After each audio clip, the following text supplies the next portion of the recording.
मित्रों नमस्कार। सबके भीतर बैठे परमात्मा को नमन। गीता में कहा गया है कि आत्मा के कई रूप हैं। जितनी आत्मा सबल होती जाती है उसके रूप और निखर के सामने आते हैं। आपकी प्रतिभा निखर कर आती है। ये ठीक वैसे ही है जैसे कोई सिम कीपैड फ़ोन में है और स्मार्टफोन में लगाते ही उसके कार्य बदल जाते हैं। वैसे ही आत्मा कितने रूपों में प्रकट हो सकती है। उसकी जो क्षमताएं हैं वह असीमित है। आप किस स्तर तक उन सीमाओं को बढ़ा सकते हैं यह आपके प्रयासों पर निर्भर करता है। जितना आप अधिक श्रम करते जाएंगे आपके प्रयास बढ़ते जाएंगे, आपकी सफलता की दर बढ़ती जाएगी। स्टीफन हॉकिंस और कितने ही महान वैज्ञानिकों ने कहा है, स्टीव जॉब्स ने कहा है कि यदि आप असफल हो रहे हैं, मुश्किल आ रही है, जितनी मुश्किल आती है उतनी ही मेहनत को बढ़ा दो, उतनी ज़्यादा मेहनत करने लग जाओ तो आपको सफलता से कोई रोक नहीं सकता है। जब वे किसी कार्य में बैठते थे या सफल होते थे तो वह लगातार उसी कार्य में रमे रहते थे, उसको करते ही रहते थे। नींद भी उसी कार्य में आ जाती थी और उठते ही उसी कार्य को वापस प्रारंभ कर देते थे। जब वह जटिल से जटिल कोड्स बनाते हैं तो कंप्यूटर के पास ही सो जाते हैं और उठते ही कोड लिखने लग जाते हैं। इसलिए अगर आप किसी कार्य में सफल होना चाहते हैं तो लगातार उसी का चिंतन करें, उसी में सोएं, उसी में उठें, उसी के बारे में विचार करें, खाते हुए भी पीते हुए भी। जब तक आप ऐसा नहीं करेंगे आपको सफलता नहीं मिल सकती। आसक्ति और फल का त्याग कर कर्म करना चाहिए, ऐसा 18वें अध्याय के 8वें श्लोक में भगवत गीता में लिखा है। यदि हम फल का भी त्याग कर दें और आसक्ति का भी त्याग कर दें तो हमारे कर्म दूषित नहीं होंगे। यह दृष्टा भाव से युक्त कर्म होंगे।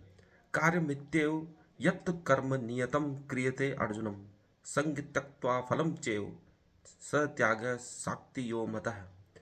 यह श्लोक 18वें अध्याय का 9वां श्लोक है। गीता ज्ञान के समय श्री कृष्ण की प्रतिभा अपने चरम पर थी। उनका सर्वश्रेष्ठ और सुंदरतम रूप भगवत गीता के समय प्रकट होता है। पूरी कथा में पूरी कथा में उनका चरित्र का विकास हो रहा है और भगवत गीता जब अर्जुन को वह ज्ञान दे रहे हैं उस समय उनका सर्वश्रेष्ठ रूप प्रकट हो रहा है। सभी विद्याओं के जानकार योगेश्वर श्री कृष्ण उस समय अपने सर्वश्रेष्ठ रूप में हैं। उस समय वे कह रहे हैं कि आप फल की भी चिंता छोड़ दो और आसक्ति को भी त्याग दो, अर्थात कर्मों से मुक्त हो जाओ। कर्म भी दुख का ही स्वरूप है, उसका भी त्याग कर देना चाहिए। राग से जन्मा त्याग अशांति उत्पन्न करता है। यदि आप किसी कारण से त्याग करते हैं, आप क्रोध में आकर किसी वस्तु का त्याग करते हैं तो वो असली त्याग नहीं है। गुस्से में आकर आप कोई चीज़ छोड़ देते हैं तो कृष्ण उसे त्याग नहीं मानते हैं, वह अशांति का ही कारण उत्पन्न करता है। जब आप किसी चीज़ को छोड़ देते हैं और वापस जब आपका मन शांत होगा तो वापस उसी वस्तु को प्राप्त करने की इच्छा प्रकट करेगा, वह असली त्याग नहीं है। अपनी समझ को बढ़ाकर किया गया त्याग ही असली त्याग है। जब आप जान लेते हो कि ये चीज़ें व्यर्थ हैं और वह स्वतः ही छूट जाती है, जैसे सांप अपनी केचुली स्वतः ही छोड़ देता है, वैसे ही हमारे मोह आसक्ति स्वयं ही छूट जाते हैं, ऐसा कृष्ण का कहना है। कालाय तस्मै नमः। काल को भी नमस्कार करते हैं कृष्ण। इसी काल के सौभाग्य को महसूस करो, अपने सौभाग्य को महसूस करो। जो मिला है वह कम नहीं है। यदि आप अपने सौभाग्य को महसूस करते हैं तो आप सर्वश्रेष्ठ चीज़ों के पाने के हकदार हो जाते हैं। यदि आप किसी महान उद्देश्य को लेकर चलते हैं तो आप भी महान हो जाते हैं। इसलिए सर्वश्रेष्ठ लक्ष्यों को चुनो और उसके लिए प्रयास करो, ऐसा कृष्ण कहते हैं।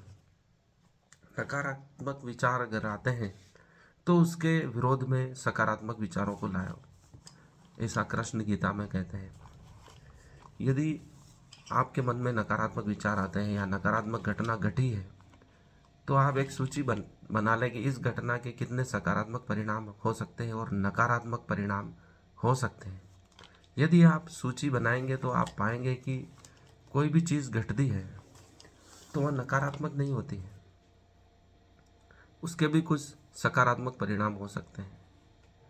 कृष्ण अर्जुन को यही कह रहे हैं कि हम इस युद्ध की घड़ी में खड़े हैं, तो इसका भी सकारात्मक रूप से उपयोग करो ताकि दुनिया तुम्हें आदर्श माने, न कि तुम्हें कोई भगोड़ा कहकर बतलाए। तो इस घटना का उपयोग भी करो, चाहे तुम्हारे परिवार वाले ही खड़े हैं, लेकिन तुम सत्य का साथ दो। तुम्हारा जो कर्तव्य है, जो स्वधर्म है, जिसमें तुम्हारी रुचि है, वही कर्म तुम्हें करना चाहिए। नकारात्मक विचारों को मत आने दो, जो हो रहा है वो होने दो, ऐसा कृष्ण का कहना है। आज के लिए इतना ही। धन्यवाद मुझे सुनने के लिए, हार्दिक आभार। इस वीडियो को अधिक से अधिक शेयर करें, लाइक करें, चैनल को सब्सक्राइब करें। धन्यवाद।